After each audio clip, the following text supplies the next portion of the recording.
ya elok wong kene ngarani. Lagi Nah, nastar. saya mau mencoba dulu satu.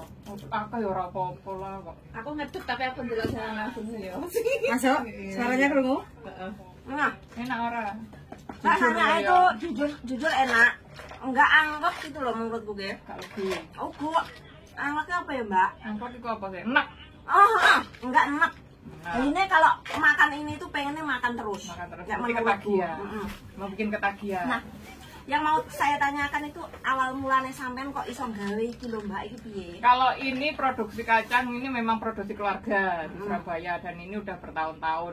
Kan dulu kan seringnya itu pesanan itu di teman-teman nih kantornya Mbakku di rumah sakit sana, terus akhirnya kayak gedok tular gitu loh, terus aku coba promosiin ternyata disambut baik Oke. sama teman-teman.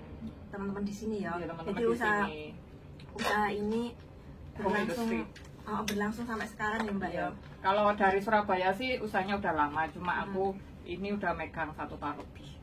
Jadi di Indonesia ini masih, maksudnya masalahku itu di Indonesia masih produksi dan Iya. di order. Apa by order, kalau ada pesanan kita baru bikin, kita nggak mau kayak bikin stok yang kayak di toko gitu, nanti kan khawatirnya juga selain kualitas mungkin kan kalau kacang digoreng itu kalau harus disimpan dalam waktu lama kan harus menggunakan bahan pengawet. Oh iya, jadi ini tanpa bahan pengawet. Tanpa Mbak? bahan pengawet, iya. Oke.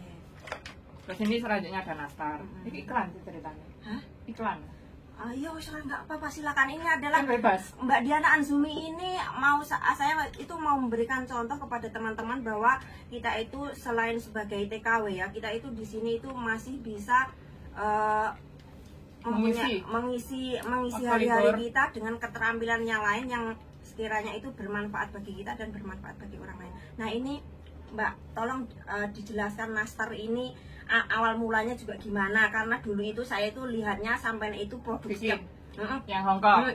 Betul, produksinya itu di sini. Sebenarnya dulu kan aku memang suka bikin kue, aslinya juga kadang ngajar teman-teman. Terus aku suka kalau aku kayak memberi ilmu ke teman-teman itu ya aku bikin gratis, kayak bikin kue apa, ayolah belajar bersama gitu. Jadi nggak ada resep rahasia. Jadi resep ini ya sama yang bikin aku di sini gitu. Cuma kan ini diproduksi di Indonesia, jadi mungkin kalau butternya aku dulu pakai butter Jepang, sekarang ya pakai butter yang di Indonesia gitu. Tapi rasanya hampir sama. Oke, sebagai informasi, kalau kalian mau melihat resep-resepnya, kalian bisa lihat di YouTube-nya Mbak Diana Anzumi ya. Diana Anzumi. Tapi ini belum tak edit resepnya 2 tahun yang lalu. Nggak sempat ngedit aku. Oke. Bisa minta lewat WhatsApp juga bisa. Oke. Nomor WhatsApp-nya? Nomor WhatsApp-nya berapa? Nomor WhatsApp-nya nanti saya tampilkan di sini. Tampilkan di bawah sini. Di bawah sini ya, bukan di bawah sana sini loh, bukan di atas sana. Oke, dan saya itu juga melihat loh Mbak Diana, yang itu kamu kan juga, nah ini kan salah satu karyamu kelihatannya ya. Iya. Tolong dijelaskan juga. Apa desain? Oh, kalau desain ini biasanya, kalau ini kan dulu desainnya Sandro, aku tinggal ngelanjutin aja sih. Maksudnya jadi teman-teman yang ingin mengekspresikan diri, mungkin lagi jengkel sama suami, mungkin jengkel sama majikan, bikin aja kaos tulisannya aku mangkal karo kue mas. Nah, kalau dalam bahasa kantonis mungkin mangkelnya dalam bentuk bahasa tulisan kantonis atau bahasa Inggris itu. Jadinya kita mengekspresikan diri, daripada kita marah, kenapa kita tidak kita kreasikan lewat kaos dan kita pakai aja. Dan saya juga melihat kalau pesanan dari desainnya Mbak Diana itu banyak sekali loh yo. Lumayan sih, ada orang Hongkong sama orang Filipina juga teman-teman. Jadi ini juga masih terus terus sampai sekarang ya. Iya. Awakmu tadi nganu kreatornya selanjutnya kan ono. Mas aku mangkel pajatamu kurang ngono bisa. OMG, no. Karena kan ini kreativitas itu bebas ya, kita mau kasih kreativitas dalam bentuk apapun kan. Mungkin kadang kita punya kesibukan itu mau senang masak, kalau kamu mungkin suka lembur bekerja atau suka kreativitas video editing ya nggak apa-apa. Pokoknya kita memanfaatkan waktu yang ada aja. Oke. Jadi Mbak Diana itu promosiinnya gimana ini? Promosiinnya aku biasanya bikin video pendek.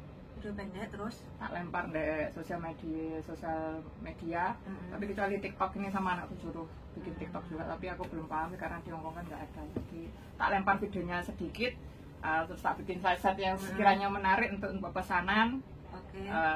Bikin ini gitu, biasanya desain suka-suka sesuai isi hati dan pikiran, termasuk isi kantong juga.